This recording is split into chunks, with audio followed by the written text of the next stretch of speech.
Luc Besson accusé de viol, résultat toxicologique négatif pour la plaignante.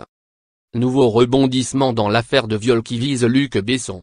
D'après les informations publiées lundi 28 mai 2018 par le journal Le Parisien, les analyses toxicologiques qui ont été pratiquées sur l'accusatrice du réalisateur français se sont révélées négatives.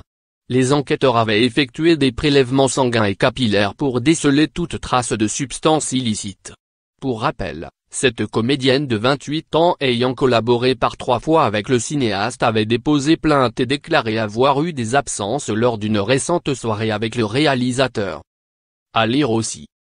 Philippe Cobert, accusé de viol, le récit horrible de sa dénonciatrice. Philippe Cobert, accusé de viol, je suis terrorisé.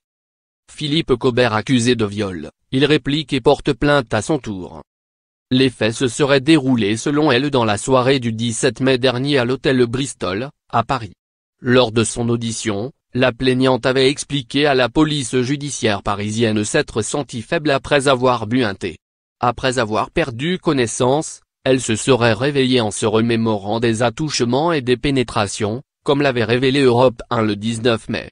Luc Besson aurait quitté l'hôtel avant elle, lui laissant une liasse de billets. Elle dit avoir alors quitté les lieux pour se réfugier chez une amie, avait poursuivi nos confrères, qui citaient une relation sous la contrainte liée à une dépendance professionnelle. Les résultats des analyses toxicologiques semblent en tout cas avantager la défense de Luc Besson. En déplacement à Los Angeles, le réalisateur de 59 ans avait pris la parole par l'intermédiaire de son avocat, Mema Rambert.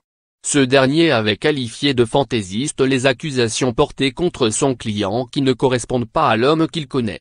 Il reconnaît voir épisodiquement cette comédienne mais assure ne l'avoir jamais ni droguée ni violée, avait-on expliqué auprès d'Europe 1.